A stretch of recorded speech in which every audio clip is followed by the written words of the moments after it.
Continua la 48a edició de la Fira del Llibre i és el moment de fer balanç del que ha sigut esta edició del 2012. I parlem amb Jesús Figuerola, president de l'Associació d'Editors del País Valencià. Jesús, benvingut. Hola, Hora de balanç. Bueno, balanç. Jo crec que ha tingut una part que no controlem, que és la part de la pluja. És de veres, ha plogut molt, ha fet molt de fred. Jo crec que ningú recordava un dia de finals d'abril quasi nevant mentre que els pelegrins de les Useres estaven caminant, però després d'aquesta primera fase la veritat és que la fira ha funcionat bé. Jo encara no puc, jo de xifres de vendes, jo crec que això són els llibrers els que les han de donar, però el dia 1 de maig si no cabia una ànima. Ahir la fira estava repleta, anava de gom a gom. Avui també n'hi ha moltíssima gent, és a dir, jo crec que n'hi ha una valoració que jo crec que és positiva, i és que esta fira no hem d'oblidar que és la segona fira en importància d'Espanya, després de la Fira de Madrid, perquè de vegades pareix que no valorem les coses nostres.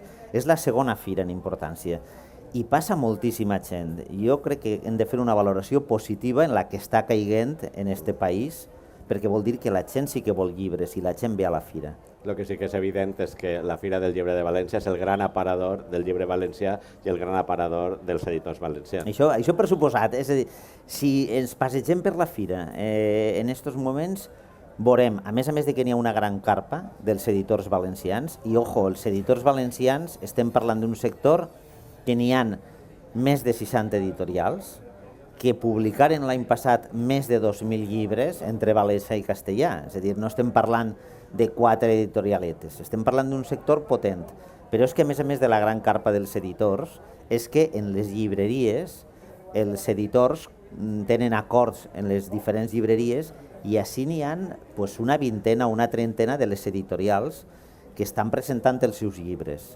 I això és el que tu dius, és el gran aparador del llibre en valencià en aquests moments.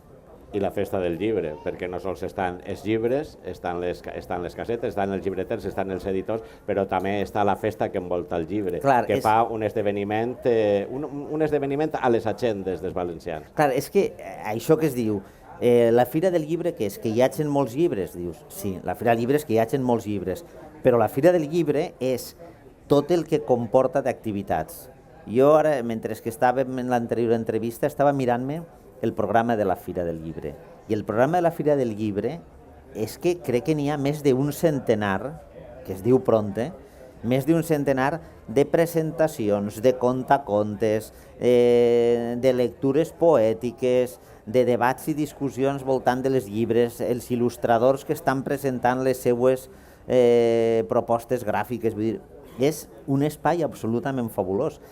I el que, parlant dels editors, una part molt important d'aquesta oferta cultural al voltant del llibre està promoguda des de les editorials de l'associació. Jo crec que esta fira, des de luego, els protagonistes estel·lars de la fira són els llibrers. Això està, els llibrers i els llibres. Però jo crec que en un segon espai els editors som imprescindibles. La fira tancarà dins d'unes hores, la 48a edició passarà al passat, però ve la 49 i ve el futur. Quins reptes té l'Associació d'Editors del País Valencià per al futur immediat? A veure, jo crec que l'associació en aquests moments és una associació consolidada des de ja fa molts anys. Representem el 90% de les editorials valencianes o el 92% de les editorials valencianes i pràcticament la totalitat de la producció editorial que se fa. Jo crec que els reptes que tenim són els reptes de la societat valenciana, i els reptes de la societat valenciana pel que fa al llibre i la lectura és que són dades del baròmetre de lectura que se confeix a nivell espanyol, és que els valencians llegeixen per baix de la mitja. Els espanyols llegeixen per baix de la mitja d'Europa. És a dir, ara estem a 3 punts del que se llegeix de mitja en Espanya. Fa 2 anys estaven a punt i mig. És a dir, estem pitjor ara del que estàvem fa 2 anys. Primera cosa. Segona cosa, els valencians compren molts o pocs llibres. Pues crec que és la tercera autonomia per la cua que compra menys llibres. Segona cosa important. Tercera cosa, els valencians llegim molt o llegim poc en la llengua pròpia? Pues els valencians són de les comunitats en llengua pròpia, gallecs, bascos, mallorquins, catalans i valencians, estem a la cua. Però a més, a la cua. És dir, i jo crec que aquests són els reptes, evidentment, dels editors, perquè els editors volem vendre llibres, però és el repte de la societat. Un pla de lectura que és polèmic, difícil, en un moment de retallades, no? Clar, però la solució... a veure, per què altres comunitats... n'hi ha altres comunitats que estan posant plans de lectura. El tema és plantejar-se, la lectura és important per al desenvolupament d'un país, sí o no? L'altre dia, la consellera d'Educació, que Cultura ara entra dins de la Conselleria d'Educació, Maria José Català, parlava de que els informes PISA reconeixen que les famílies en les quals els pares llitgen i tenen llibres de manera habitual, els xiquets tenen uns resultats no sols en les àrees lingüístiques, sinó en les no lingüístiques, sensiblement superior als que no. És a dir, se sap, si tenim una societat que llig, eixa societat funcionarà millor. És un repte, i és un repte que no s'està abordant. I jo crec que aquest és el gran repte que tenim tots. I la política de subvencions, ajudes a l'edició? Bueno, la política de subvencions en aquests moments és absolutament testimonial. Mai ha sigut. Això quan se parla, que se diu, és que ara estem en crisi i ara ens hem d'apretar el cinturó. És que pareix que en l'època de vaques grosses el sector del llibre nadava en l'abundància, i no ha sigut mai així.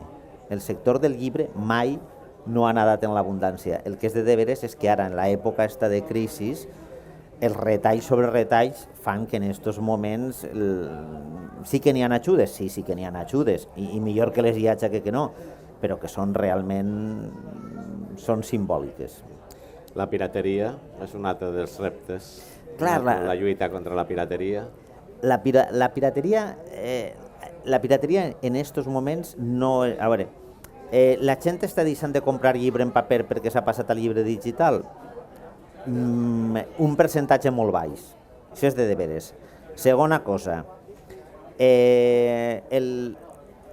la gent que ja s'ha passat pirateja llibres? Moltíssims. Aquesta és la realitat. És a dir, la pirateria pot acabar ser un problema molt gran.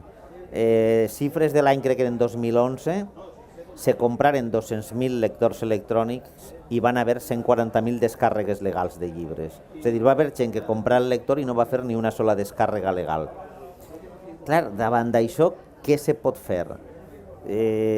S'hauran de prendre mesures legals, haurà d'haver una conscienciació, i és que, de la mateixa manera que no entrem en una tenda i s'emportem un bric de llet i se n'anem sense pagar, doncs haurem de pensar que en el món d'internet les coses que ha fet algú han de tindre una compensació econòmica per aquestes coses que han fet, i que si nosaltres ho agafem estem perjudicant a aquesta persona que ha creat aquest producte, i això és el respecte a la propietat intel·lectual. Evidentment, això supera el que és el marc del llibre, perquè afectaria la música, afecta... A tota la indústria cultural. A tota la indústria cultural. Però la indústria cultural, si aquest tema no se resol, corre perill la indústria. Estats Units pareix ser que ens està amenaçant a Espanya de posar-nos en la llista de països pirates, no?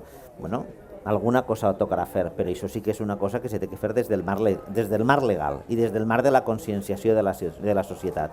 La política fiscal, evidentment el llibre manté un IVA, però sí que els editors i els impressors sí que han de pagar un IVA alt. Clar, el que passa és que afortunadament en el llibre en paper, perquè no en el llibre digital, passa una cosa tan absurda com que un llibre en paper encara tributa al 4% i en canvi el llibre digital, una descàrrega d'un llibre digital tributa al 21%. Això també és un altre tema que en algun moment s'haurà d'abordar. Afortunadament nosaltres, a diferència de tota la resta del sector cultural, que li han pujat l'IVA al 21% i els han fet uns desgraciats, a nosaltres encara es mantenen aquest tipus d'IVA. Nosaltres realment demanàvem IVA zero per al producte cultural. no s'ha aconseguit, bueno, confiem almenys que no ens el pugen. Però que el que sí que confiem, almenys, és que puja el número de lectors. I encara que somiar, perquè els llibres ens fan somiar, somiar que hi hagi aquests plans de lectures que ens augmenta el número de lectors. És que, a més, a veure, és que tenim una base molt bona. Jo crec que la gran base bona que tenim és l'escola. I jo crec que hem de fer una defensa dels mestres i de l'escola pública, que és la que porta els xiquets a les fires, la que fa que se llisga molt. Les editorials, si pregunteu a les editorials, bàsicament, o una gran part de les editorials, estan venent llibres adreçats als xiquets, perquè els xiquets són lectors, a més són lectors que els agrada molt, perquè descobreixen un espai absolutament fascinant a través de la lectura. Eixe repte, quin repte n'hi ha? I ahir tornem a la necessitat de crear plans de lectura. El que s'observa és que a partir de cert moment, eixos lectors cauen i després no tots se recuperen. Sí que és de veres que després se recuperen alguns, però al voltant de l'adolescència, finals de l'adolescència, n'hi ha una davallada important en la lectura. I després, a partir dels 30-35 anys, torna a haver una pujada de lectors. Tenim detectats els problemes, sabem què és el que està passant. Evidentment, cal posar-se mans a la faena. I després ja parlarem del que costa, però el primer és que haurien de dissenyar aquest pla.